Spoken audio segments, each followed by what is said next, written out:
beans intended for unsuspecting consumers went viral recently.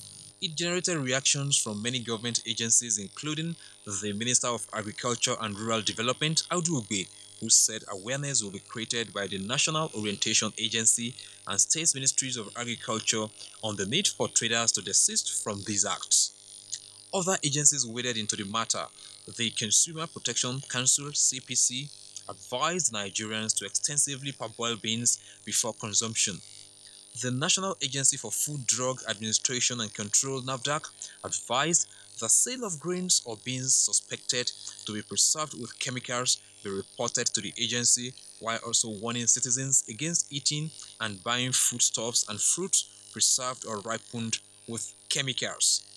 Experts explain that one of such compounds, known as dichlorophenyl dimethyl phosphate, is capable of causing diseases like cancer, kidney problems, and other deadly diseases. The questions to be asked are: what form of preservation should Nigerians make use of in preserving grains and fruits? How can relevant agencies ensure strict compliance by sellers to regulations by government? Guests on Good Morning Nigeria will provide answers shortly.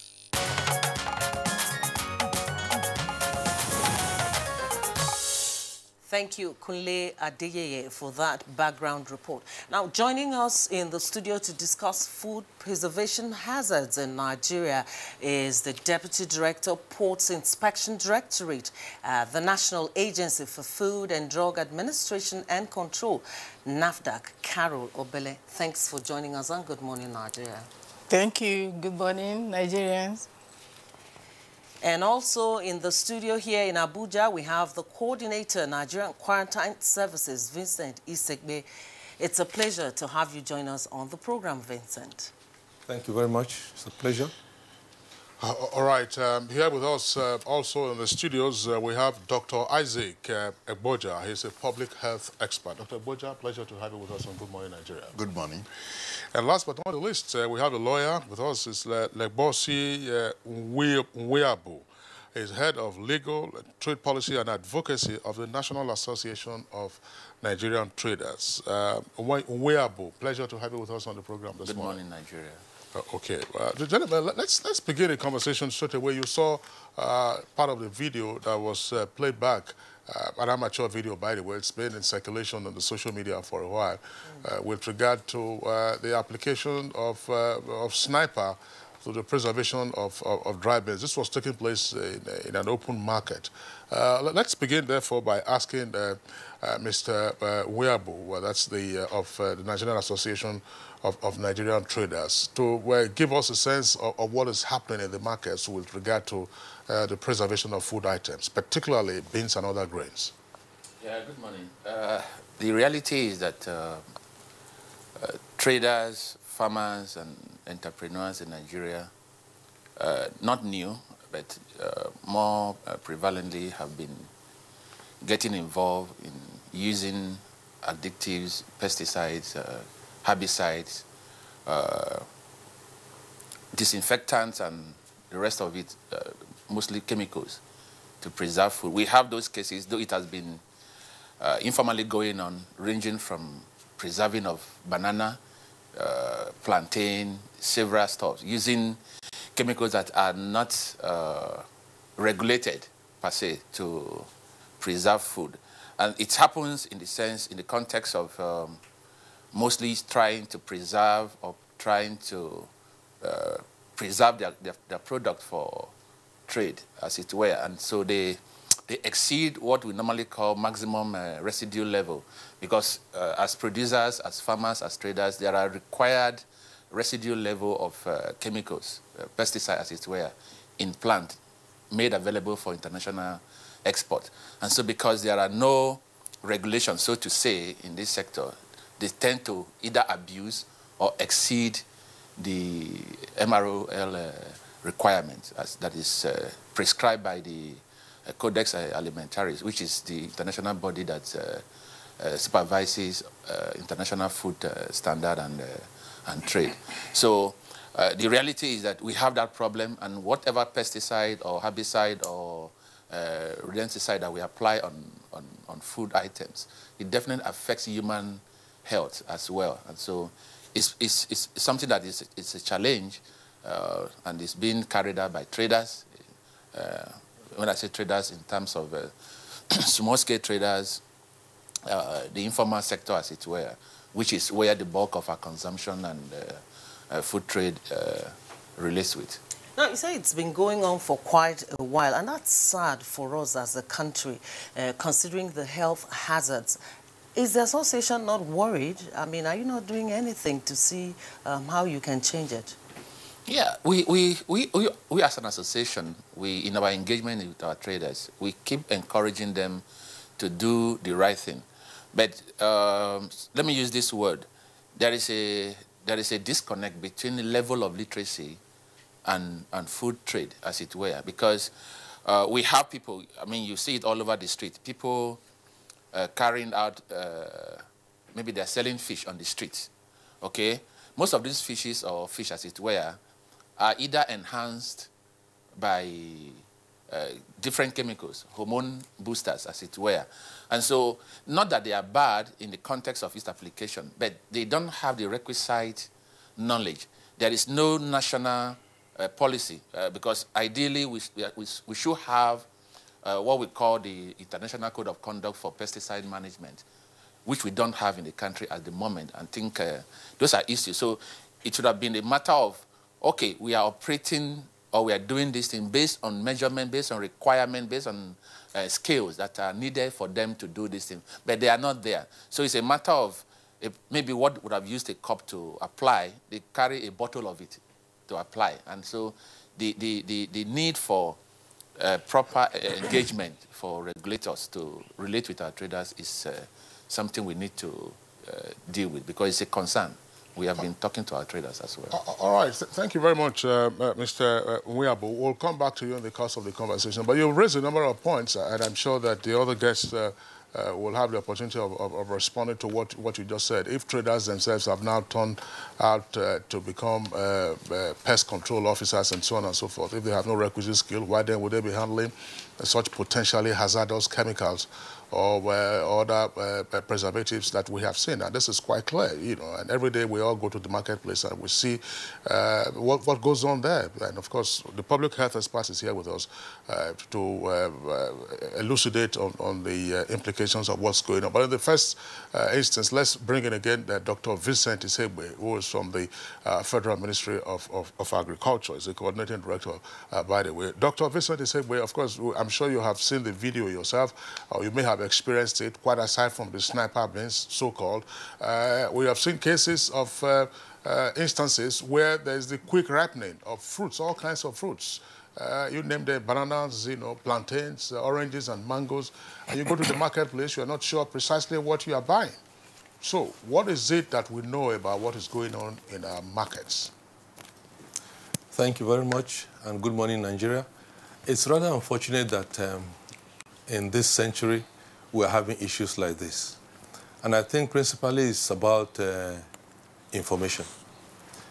Because when I first watched the video on social media, I was, do I say embarrassed? I felt bad. Because the young man that was spraying the chemicals was spraying it happily. You could see the excitement on his face, which means he didn't know what he was doing, or that what he was doing was harmful to humans, invariably. As for the National Quarantine Service, we have been involved in advocacy, you know, letting people know exactly what they should do and what they shouldn't do. But I must tell you, what we are doing is not sufficient. NAFDAC too has lent its hand, you know, in informing people too, because we collaborate a lot in our work. So what we are saying is that these chemicals are prohibited. They are prohibited, and they should not be used on food items at all, by no means. But at the market level, you may begin to wonder, if they are not permitted to be used, then what should they use to preserve their items, their food items? That's really the question. Those food items, one way or the other, deteriorate because of pests. So there must be something farmers or marketers should use to preserve their chemicals before they sell. Now, those chemicals, because of lack of proper information, they are not being properly applied. Agro-pesticides are very good. In fact, they help to improve production by up to 4 times.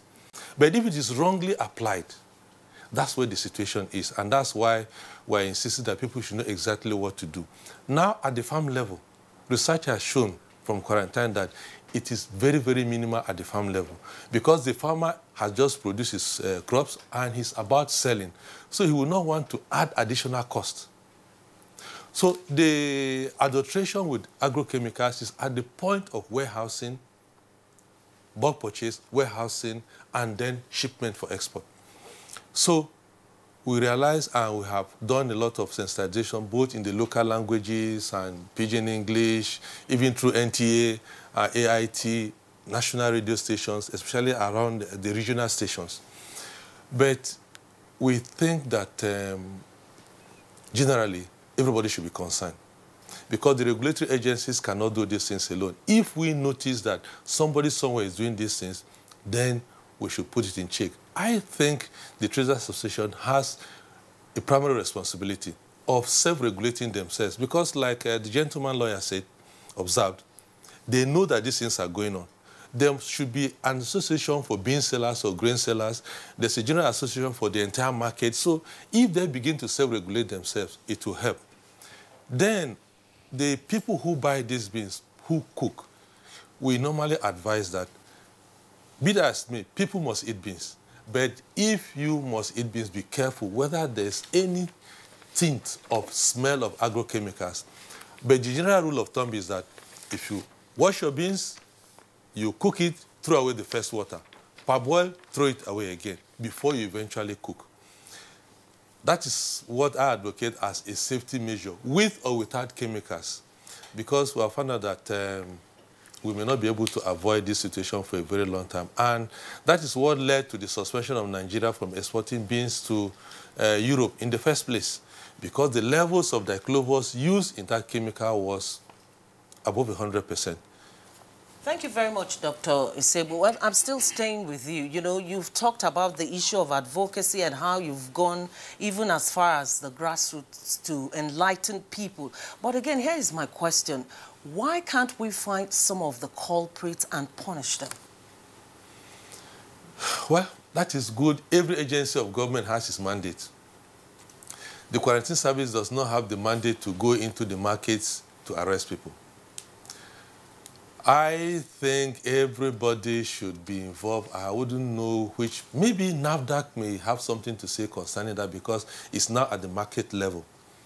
If they have that mandate, I don't know. But since we have a representative, she may enlighten us on that. But I think both the police, because in each of our regulations, if we find something wrong, we are duty-bound to involve the police to go and arrest such people.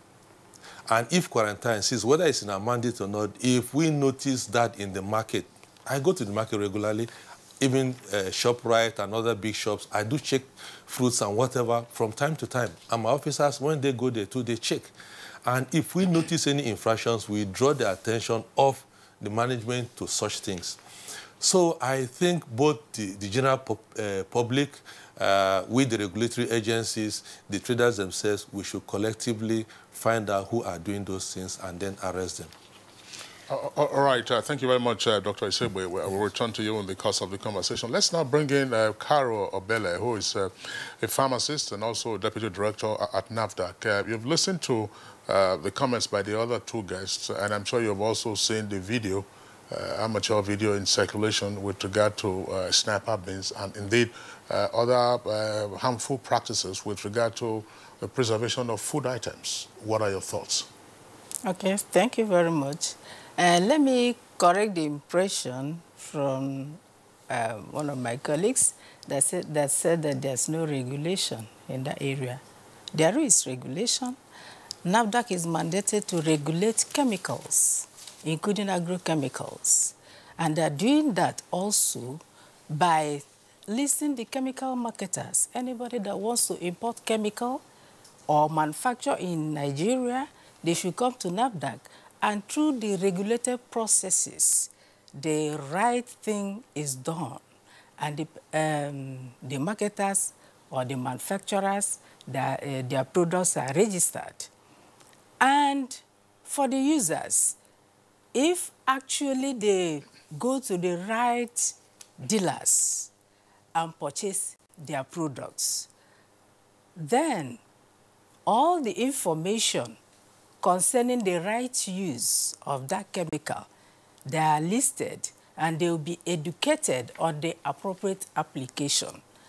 The issue is that people don't ask for information, they go ahead and do whatever they like, get information from local people that are not even experienced. This chemical is supposed to be dealt with experienced people. And by ignorance, they now use it anyhow without asking for questions.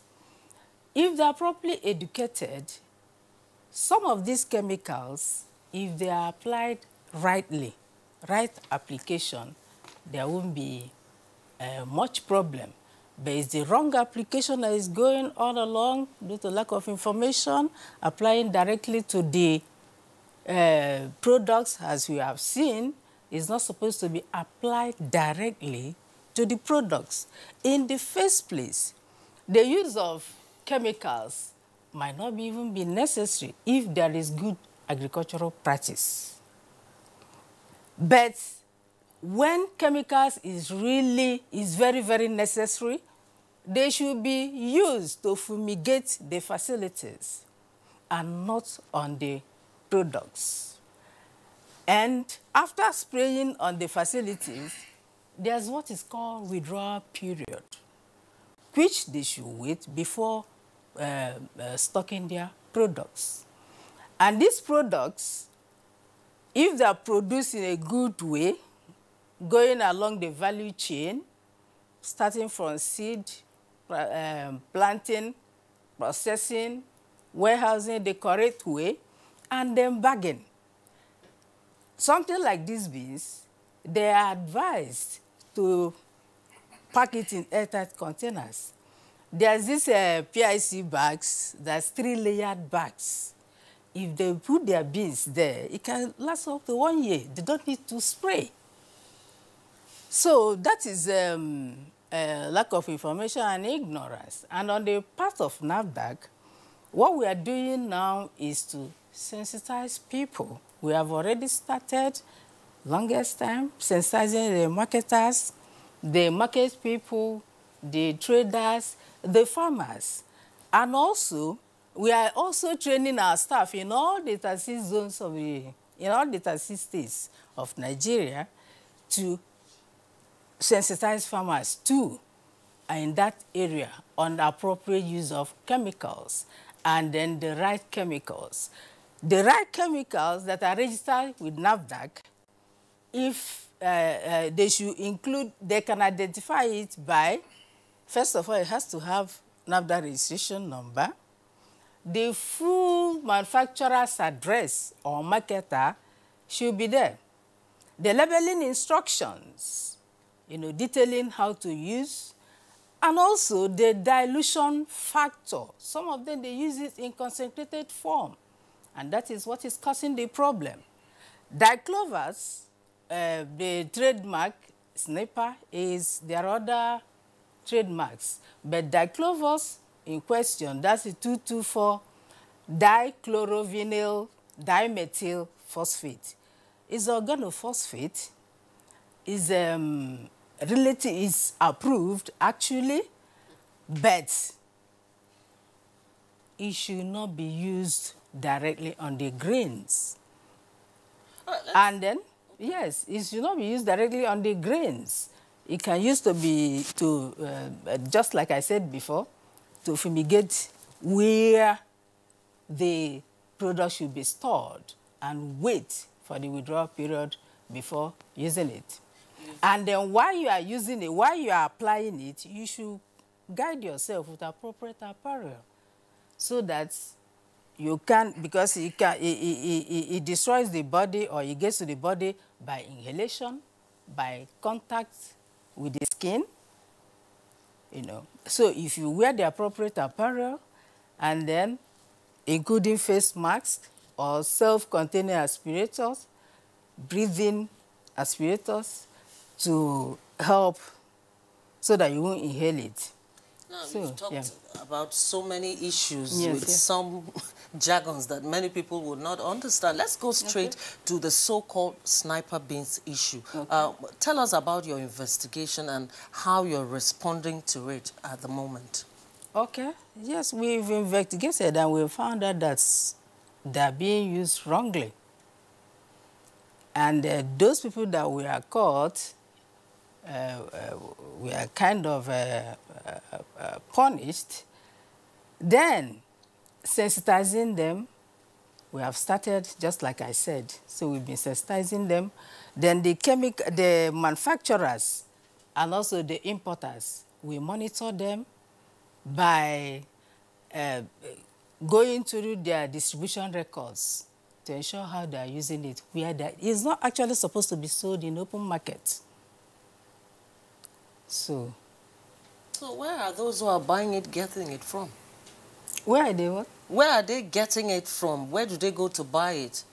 They are not, definitely they're not buying it, most of them are not buying it from the dealers. So some of them might even be smuggled. The products we're talking about, they are openly they are available over the counter, just as you have some pharmaceutical products. They are available over the, let me just ask before we bring in the public health expert. Is NAFDAC in the marketplace? It's not really our job to go to the market because NAFDAC deals with processed, semi-processed, packaged, and labeled products. However, once in a while, all these products we have registered will go to the market for post-market surveillance to sample and see whether they are complying. But for beans that is not packaged, sold in the open place, it's not really NAFDAC job, but for the sake of the health of the public, we collaborate also to go inside the market and then sensitize people on that. So if a product, let's say grains, for instance, if such a product doesn't have NAFDAC number, it's not the business of NAFDAC, whether it is rice, whether it is sesame seed, whether it is gari or otherwise. We'll come back to you, Mrs. Carol Obele, with regard to what other policy options are available. Let's bring in now Dr. Isaac Egboja. Dr. Egboja, of course, you listen to the other guests, articulate the various ramifications of this problem. There are a number of issues on the table. One, the use of pesticides and other potentially harmful chemicals on food items. And then, of course, what we also find with regard to fruits, as I said, I mean, Joy and I, while we were bantering at the beginning of the program, said, I've seen the video of a young lady, who took green-backed garden eggs, put them in some liquid, and within a matter of, within a short interval, it turned out it was all golden. I don't know what that means, and somebody's going to, of course, buy that, wash it, and then start working. What are the hazards? Many hazards. These chemicals potentially are killers. What do? They kill the cells in the body. They cause nervous problems, central nervous problems. When you hear insecticide, herbicide, the side means kill. That's what it means, kill. Either they slow down the biological, physiological processes in the body, or they outrightly kill the cells. And there are other effects they have that we may not notice immediately, like mental problems. A child, for example, who is continuously exposed to spraying, this sniper you're talking about, which in the local language you call it otapiapia, it's the same chemical. After a while, that child may have mental problem, intellectual problem. You will not notice immediately because you cannot observe the cells growing in the brain of this child, for example, or of this person. But with time, nature is such that nothing is at a standstill. Everything you see is moving is acting in some way. And when you slow down or you eliminate or you stop that natural process, something goes wrong. In the case of these chemicals, what they do is they kill the cells, like I said. Why do they preserve food in the first place? What they do is they kill whatever it is that will make the food go bad, that will spoil the food. That's what it does. By doing that, when you take it in, it also kills the cells in your body. And of course, they're carcinogenic, meaning they cause cancer. There's none of them that is not. All of them, they are all carcinogenic. Even the preservatives that we have in Indomie, you recall now that Indomie, the liquid they put now is a little different from what they used to have. At the beginning, they had one that had sodium glutamate, very, very concentrated. And when you go to the shops also to buy food, you discover some of the foods in tins, bottles, and cans are soaked in preservatives. Go to any of the supermarkets and buy olive, for example, olive fruits, for example. And you take it out and smell it. Or soak it in a little plain water and leave it for about 10-15 minutes. Go back and see the color that is left behind. Go to the market and see some of the meats that are preserved with these chemicals. Much that you might think that they're useful, you have to look at what it is that you benefit from them. Shouldn't it be better that you don't even use them? I think it is. In the case of the sniper beans that they're talking about, I am not quite impressed with the reaction of the public and the regulating authorities. Yes, I agree. NAFDA cannot do everything. And I agree, too, that their job is easier when things are bottled, labeled, and so on, so they can say, where is the label, where is the number? But I think that they should also be able to go to the market and catch these people and say, why are you using this chemical? Because that's what food and drug, and this is food. Does food mean when it is bottled? Does food mean when it is packaged? Food is food. And when we were growing up, they had agents that used to go to the markets, and if they see you with rotten meat, for example, they will seize it from you. They go to butchers. If they find that a goat was slaughtered after it had died, they just cut the throat to let the blood out. Or the skin of the goat or the meat looks bad, they seize it from the woman who is cooking. And I remember very well 2 or 3 times in the market in my village where they forcefully took the pot of soup from a woman and went and poured it away. She cried, of course, but that's nothing. There was nothing she could do more than that. These people were authorized to regulate. I would recommend that we still train environmental health experts. There are some of our institutions are training now. I do not know how soon they will graduate or if some have graduated, but we need them in the markets. If there were such people, this type of things can be taken care of right there at the spot because that's their duty. They will be authorized to do so. And I'm recommending that the agencies that are in the forefront of this type of activities should not depend on the police. The police is as ignorant in this case as anybody else. How does the police know what level of chemical should be used and what level should not be used? The average police is just like the average person that we are. And I don't think that this is a case for them. The police will come in when somebody has died because now you have committed murder or homicide if it is in your house. But the police will not come in because somebody is, even if you are vomiting in the market, after ingesting apple, for example, or banana, and you call the police will have hard time establishing a case. So I think that those who are taught, those who are knowledgeable, those who are experts in this field should go in. The health hazards are so much that we cannot ignore. Dr. Abuja, I mean, now that you're explaining some of these things, tell us some more, apart from the chemicals, the quick ripening of fruits. There's something they call carbide. I know that that's some foul-smelling substance like this, which you normally see amongst panel beaters and so on and so forth. They use it to ripen bananas, to ripen plantain, and so on and so forth. What is the effect of that? That is one. Secondly, I've also heard, and I'm sure Joy and the other guests with us on the studios, I also heard this. When you go to the butchery, that's to say the meat seller in the market, people will tell you that when you don't see flies perched on the meat, don't buy it because they have used formaldehyde, what they use to preserve dead bodies, so don't touch it. Sometimes you see some of the meat looking yellow. You know, I don't know how they preserve it. No flies, no nothing. But they'll say, don't buy that one. That is the one where you see flies, and you know the hazards that, of course, flies are vectors of all kinds of potential disease. What is it that the public faces in terms of health issues arising from these apparently unwholesome practices?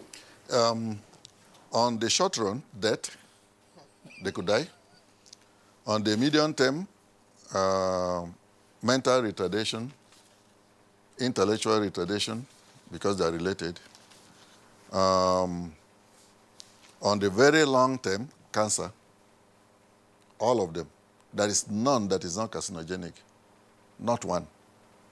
And so when you take them, like the apples we eat now, I'm very worried. When somebody brings apple to you and it's looking extraordinarily beautiful, be careful. Like the case of banana you're talking about. Banana too. Yeah. When they apply these things, what it does is it speeds up the process of changing. You know, banana normally, it starts with lemon color to green color to very deep green color. And then from that deep green, it changes gradually to orange color. Gradually. It takes about 1-2 weeks if you're observing your banana in your house. I mean, on the tree. Somebody comes and in a matter of hours, it becomes orange color, yellow color. You know that something is wrong. Anything that speeds up this kind of process that is not natural does the same to you too when it's in your body. What does that mean? That means that the cells in your body are supposed to be growing in a particular manner and at a particular pace, ordained by nature, by Father God. When you come now and you tell them to go fast, of course they go wild. What is the name of that wild? Tumor. What is tumor? Cancer. And what is the ultimate result? Death. So from the public health point of view, these things should be banned. And I'm begging and urging NAFDAC to please, I know they don't have enough staff. I know their job is easier when things are already packaged and they can say, where is her number? But I think, too, that when they say things like the one we've just seen, they should go in. Because the law protects them from acting or enables them to act. Nobody is going to say, why are you doing this, NAFDAC staff? This is their job. It's food and drugs. And food is food, whether it is sold as beans in the market, measured or packaged or bottled. It is the same food. Thank you very much, Dr. Isaac Abuja. You've raised so many salient issues. Now, I want us to go back to Dr. Vincent Isegbe. I remember in your opening statement, you talked about the challenge we have in our hands, and there's a need for us to work collectively to solve this situation. Now, how can the relevant regulatory agencies work together to ensure that we address this problem immediately? Thank you very much. We're actually working together. Let's say the case of the beans. There are so many government agencies and even international agencies in the country that we are partnering with, to ensure that, we resolve this matter. Principally heading that team is the Nigerian Agricultural Quarantine Service. And UNIDO is there, in the issuance of code of conduit of excellence. It's a process. Other agencies of government are there, and we are collaborating. What I think we should do as a nation is this, that first and foremost, we should say no to some of these things. See, the problem is not about regulation. The regulations could be in place, But if you still want to break the laws, you will still break it. Now, the issue of meats and tomato and whatever that is the market that we're talking about, I keep advocating in any forum that I find myself. I said, if you go to buy tomato and they put tomato on the bare ground, maybe with cement bag on the ground, they get water from somewhere, sprinkle on it, why do we have to buy it? If you say, I won't buy, the next customer comes, I won't buy. The third one comes, I won't buy. The man will begin to ask himself, and you'll be telling him, why? The tomato is put on the ground, I won't buy. The meat on the table that is, like you mentioned, flies all about, I won't buy. Put it on the table, probably with a wire mesh or cabinet or whatever. And by the time people troop to the man who puts his own on that cabinet, glass cabinet or whatever, net cabinet, and he's making good business, nobody needs to tell that man, the other person, that he should go and change his method of selling food items. Because the Nigerians patronize them, they find ready market, so people make their money without necessarily investing in the business. We all go overseas, we see even vegetables, how they sell vegetables overseas. They are standard, you see cold air, over those vegetables, they are clean, they are neat, and you will buy them. But here, we patronize everything because it is cheap, and we don't want to spend money, to safeguard our health. So I think we must necessarily, as a nation, say, look, we don't want this. This is what we want. Then the local governments who are putting these stores, they have a role to make sure that those stores are standard. Most local governments are interested in giving you land space, meter by meter. You just go there, whatever you like, you put there. But thank God for some state governments and some few local governments are now building standard markets where people can display their things. That is one aspect that we must necessarily look at.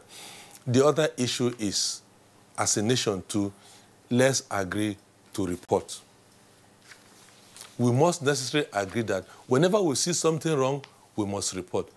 Why I mentioned earlier on that we need the assistance of the police is that by our individual regulations, we don't carry gun. So for the populace to see that element of government enforcement, we carry police along.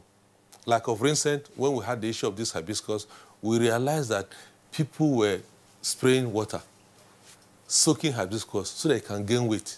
In some cases, you'll be surprised, they put 1 or 2 pieces of stone in the hibiscus so that when they weigh it, the kilograms will be high. And we have engaged the police, to go around the local markets, together with the Hibiscus Exporters Association in those states, and they're arresting people. Now they're becoming serious. Nobody wants to do that because nobody wants to be arrested. Yeah, Dr. Osegbe, thank you very much. Of course, I know that you also brought in the perspective of the export market, along with pharmacist Obele, who's also talked about the import and export market. Our principal concern this morning actually has to do with our domestic production and consumption. In other words, we have first to be alive before we can be thinking of what we are going to export. I know, yes, we have had challenges with regard to some of the products that we are seeking to export, but you've raised a number of very valid points, of course, along with the other guests. You talked about the role of the citizens themselves. You talked about the role of local governments and how we can be reporting much more effectively. But I think that from your perspective, what is the level of interaction that you have with the other tiers of government? Because it appears, for instance, that local governments have no role in the marketplace other than perhaps to construct the stores and then start collecting daily rates. And of course, they are very effective at that. So what role would you therefore like to see them engaging much more forcefully? I don't know whether they still have sanitary departments in the local government areas. Yeah, there's supposed to be a department of, is it community health or something health, that are at the local government levels. At the same time, you made a very cogent point that it is what you produce, actually, that you export. So whichever way. And I equally say, too, that we should not be emphasizing on having good quality products for the export market and then not concentrating on the local ones. Well, of course, you and I will have to survive first before we think of exporting. So it's a chain. It's what we have locally that we eventually export. The emphasis we're drawing people's attention to is the fact that, look, it's like as a nation we are used to these things. So when we come with the export standards, we kind of open their eyes to what other people are doing that is better than what we are doing. So the message sinks better when you tell them, look, this one cannot even go for export because it's not good. This one cannot go. Then the person will begin to wonder, why are others insisting on good quality food and we Nigerians don't want good quality food or we're not practicing it? So we use that as a catch, for them to know that, look, it's like as Nigeria, we are left behind, though. Others are doing this thing well. So learn to do it well so that eventually, whatever it is, somebody else comes, he will know that as a nation, we are doing well. That's that's why we use that catch. Concerning how we can do that better, yes, we need to collaborate. Like I said earlier on, there's no way quarantine service can do it alone. There's no way the traders can do it alone. We actually need to go to the field and challenge, in quotes, the Traders Association. NATS, Nigerian Association of Traders, is a very strong association. I think with this exposition now, we are going to engage the executives. We've been engaging at the grassroots, but let us engage the executives and let them now use their powers of being the organizers or the administration of that association to be able to do exactly what they are supposed to do. So we'll increase our advocacy, at various levels along the value chain. We'll let them know what the international regulations are so that it can apply to Nigeria. And my brothers, let me just mention something here. While Nigeria is battling with maintaining the minimal residual level of 0.01 milligrams per kg for diclovos, at the last meeting we had in China, they're already thinking of bringing it to half, which means that it's going to be 0.05 now. Meanwhile, we're battling in Nigeria to attain 0.01. So you can see that they are making progress to ensure that they limit the level of contamination in our local foods. And I think, as a country, Nigeria, we must wake up.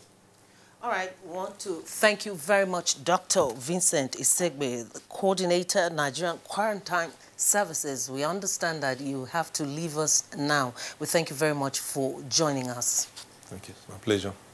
All right, it's still Good Morning Nigeria. We'll take a short break now. When we return, we'll continue with our conversation. Stay with us. These days, people get their news and information from more media sources than ever before. Some of the news and information given are fake, unverified, doctored, and manufactured to create confusion, stir disaffection, and cause disunity. Before you believe or share any news, ask yourself, is this real? Is it from a credible source? Is it verified or verifiable? Fake news is dangerous. Whether you do it for fun or for political gains, real people can get hurt. Fake news, don't create it, don't spread it. This is a public service announcement from NTA. Nigerians. Suicide bombers are not spirits. They are not ghosts. They are human beings like you and me. They live amongst us. They are your neighbors. They are your friends today, but terrorists tomorrow. So you must know your neighbor now. Security begins with you and me. Know your neighbor. Be vigilant. Be security conscious. Report suspicious persons, objects, and movements to the police and other security agencies. The security of our nation is a duty for you and me. If you see something, say something. Nigeria, unite against terrorism.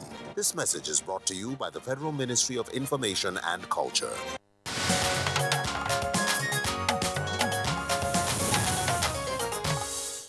Thank you for staying with us on Good Morning Nigeria. Now, before we get back to our guests in the studio, we have tweets from those who have joined us online, and we'd like to read a couple of them to you. Kingsley. All right, Festus Akimboyewa has this tweet. It says, government at all levels must urgently raise awareness on the dangers of using toxic chemicals to preserve food, and anyone using these deadly chemicals on food must face the full wrath of the law. And the next one is coming from Oladimeji Morufu. Those that are in charge of food preservation are not up to the task. No proper monitoring on delegation. They act on feedback. They ban importation of some food items, and there are no functional silos to preserve our agricultural products. Now, Otega tweets, that government must ensure that Nigerians know the importance of preserving food for healthy purposes. Freezing, drying, canning, water baths, and room with cool storage, and dehydrating. And the next one is from Dele Jack Solomon Medj. He tweets, there is a need for the Ministry of Agriculture and other relevant agencies to embark on enlightenment programs on how to contain the spread of mycotoxins. The farmers have to be told what to do.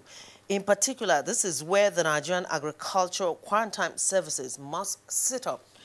And Mike Ayankwo tweets, he says, food preservation is a very serious challenge in Nigeria. We lack the capacity to preserve our foods and food items. This has led to loss and waste of investment. Some, in order to preserve food or food items, by all means, use some harmful substances, like the ones used in preserving dead human remains. Human remains cannot be alive now. All right, and this is hazardous.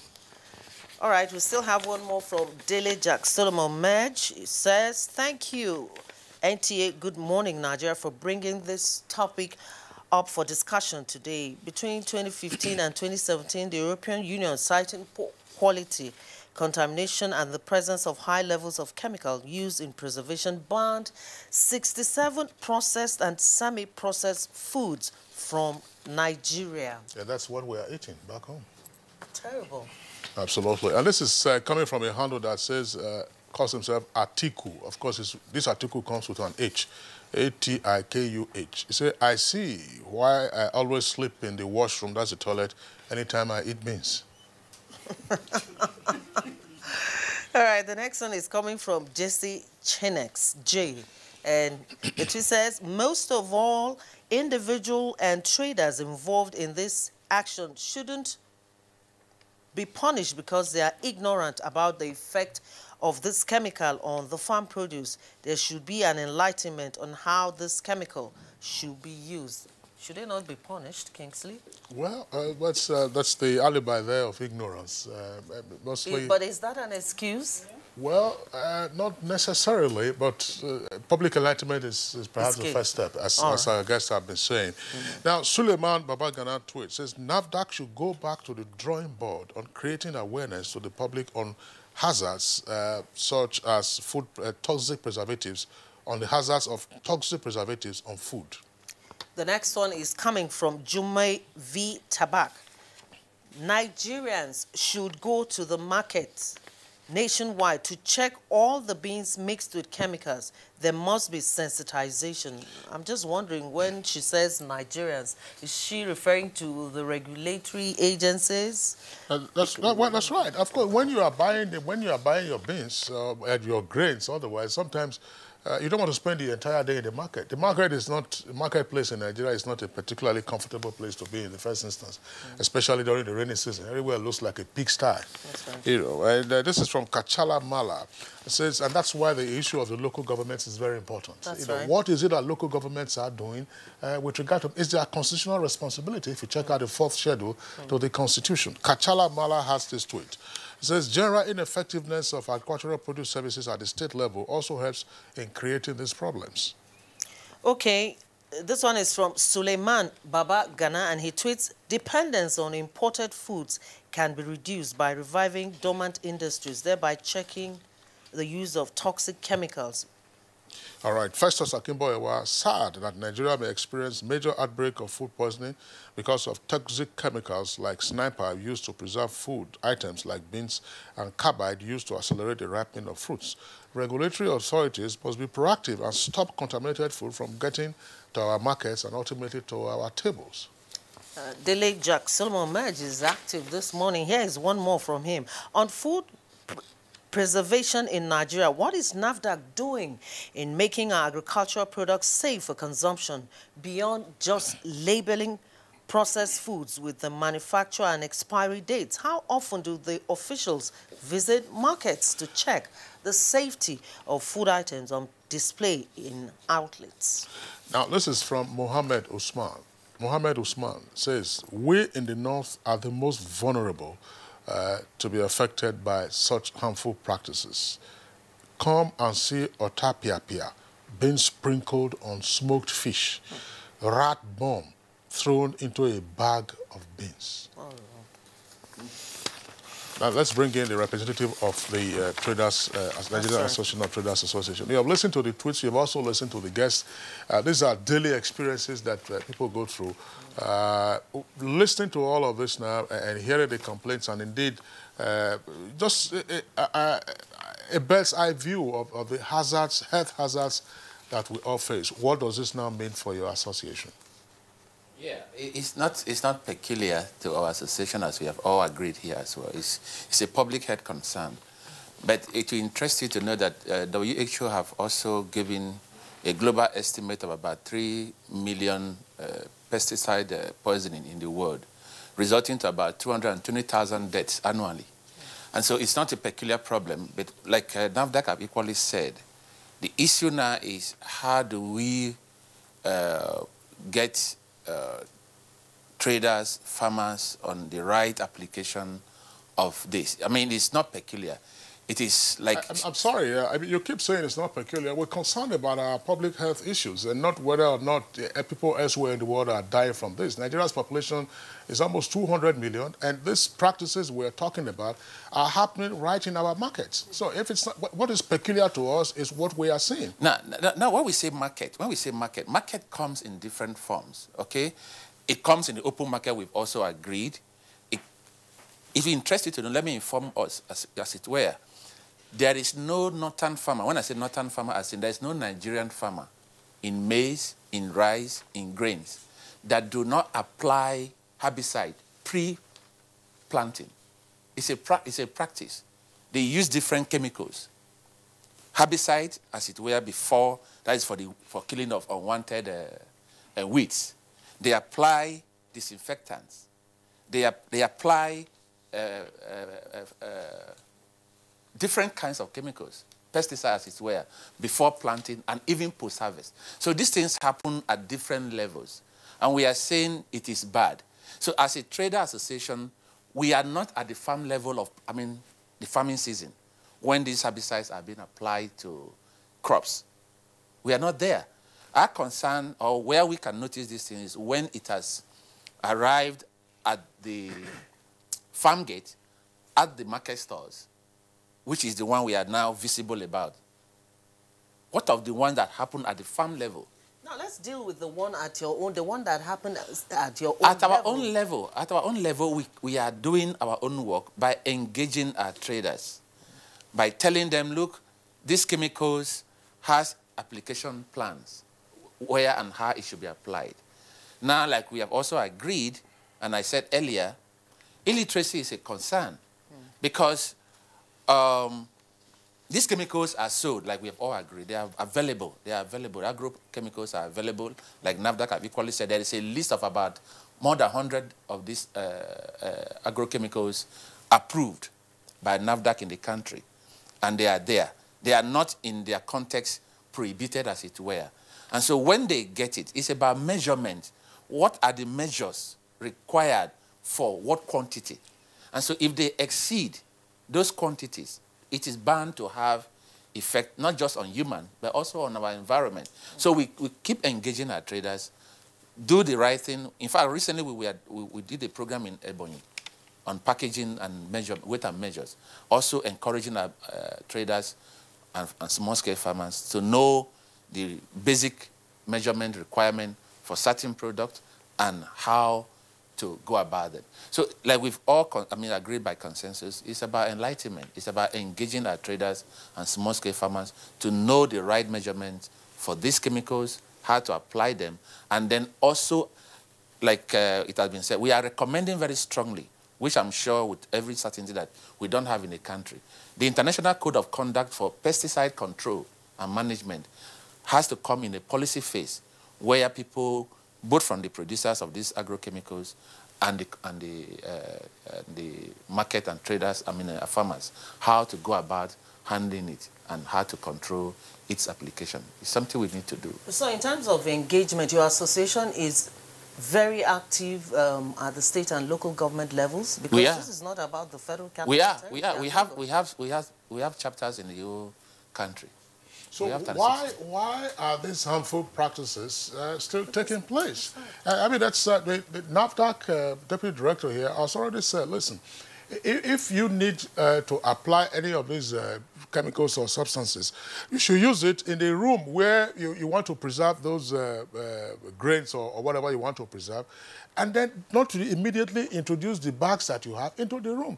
You need some expertise in doing this. Unfortunately, you have not quite explained to us, and indeed to our viewers, what steps your market Traders Association will be taking to help curb this. It is not just with grains. We talked about meat, we talked about fruits and all kinds. Yes. If you were to get up from the studios now and go to any of the major markets in Abuja, whether at Utaku, whether at Garki or elsewhere, what we are discussing now, these are things you would find in the open. So these are the hazards that people face every day. And as the doctor has said, items coming from these places are the things that we ingest.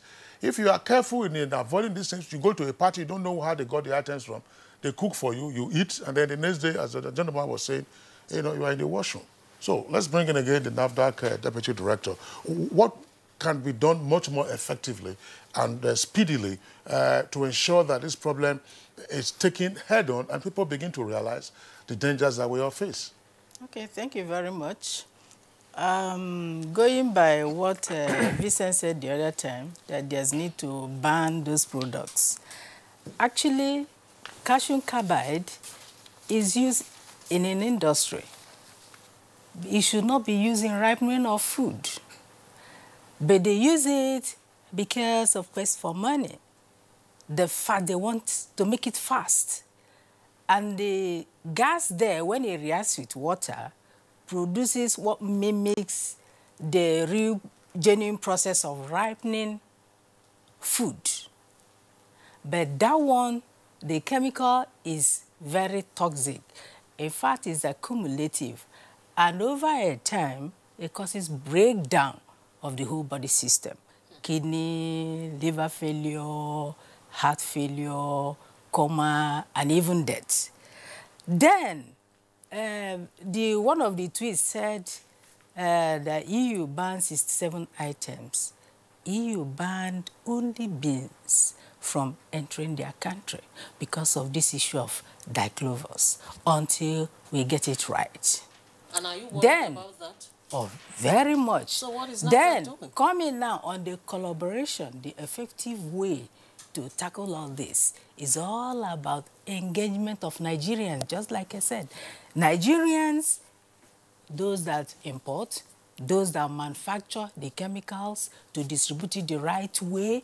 Then, the traders themselves, we have association, and we have their president and their secretary.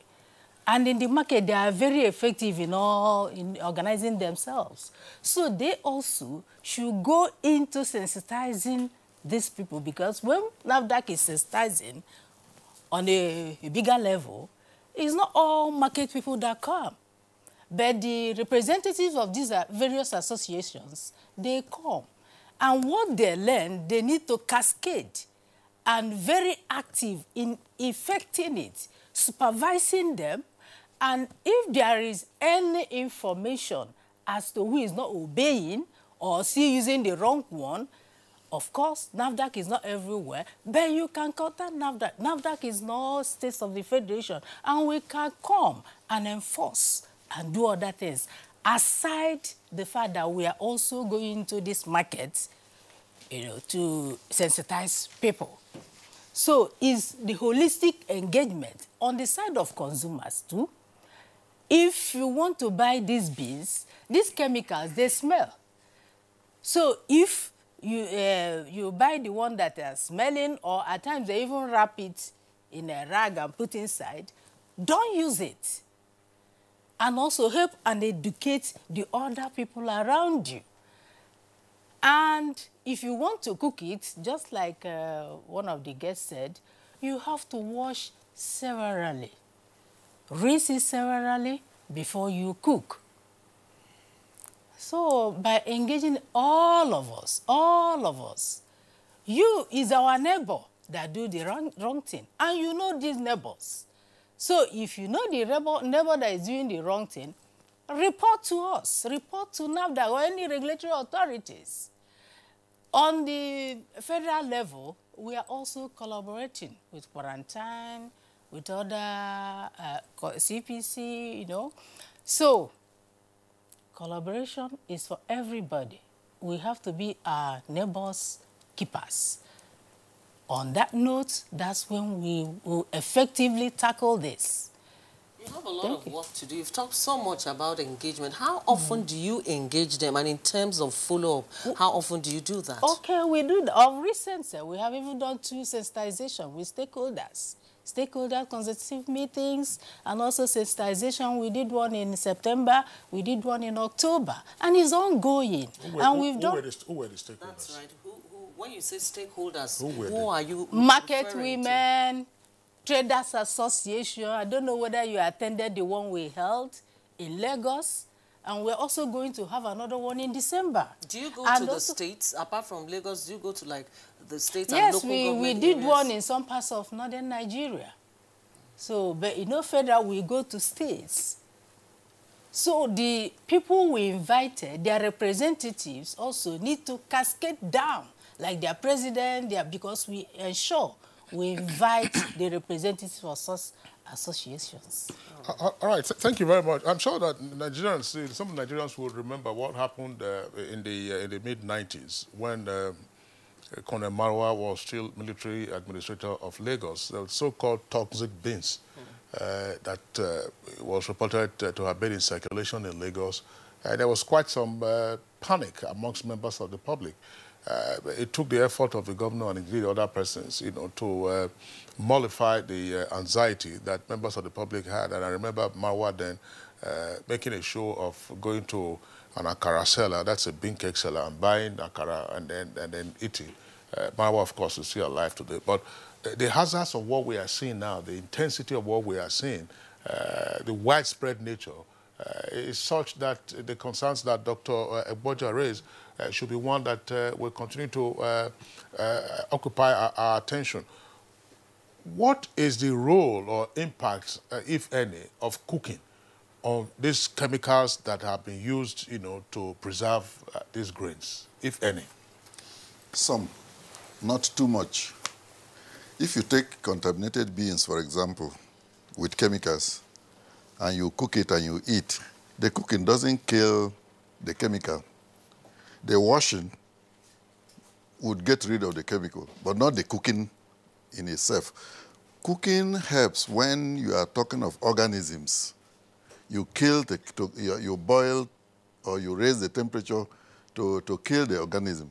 You don't raise the temperature to kill the chemical. Some chemicals will be deactivated. Some will even become more deadly by boiling them. But let me say this.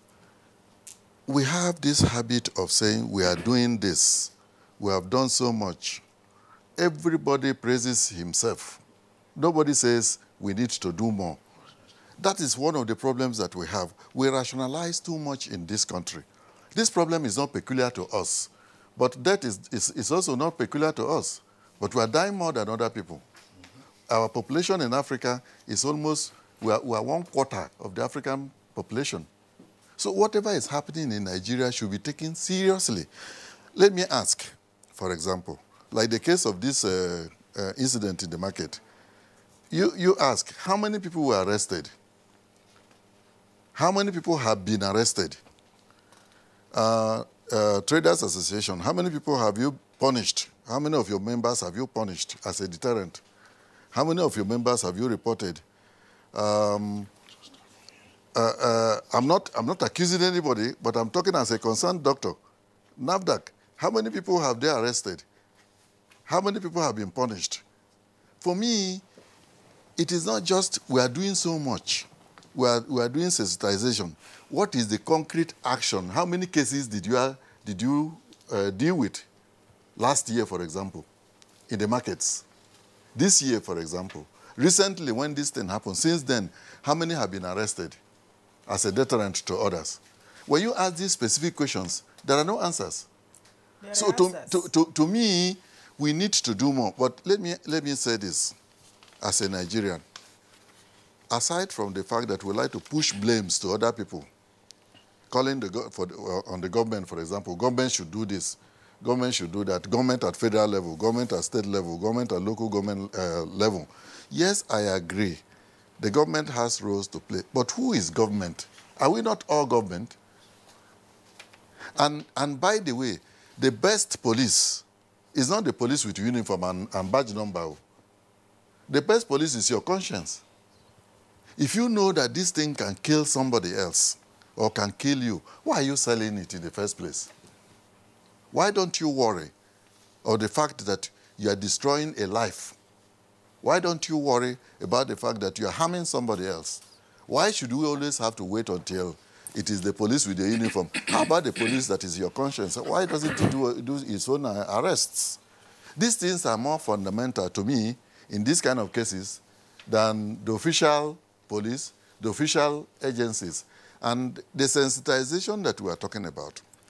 I'm not sure that if you go to my village now, they have heard of any NAFDAC sensitization.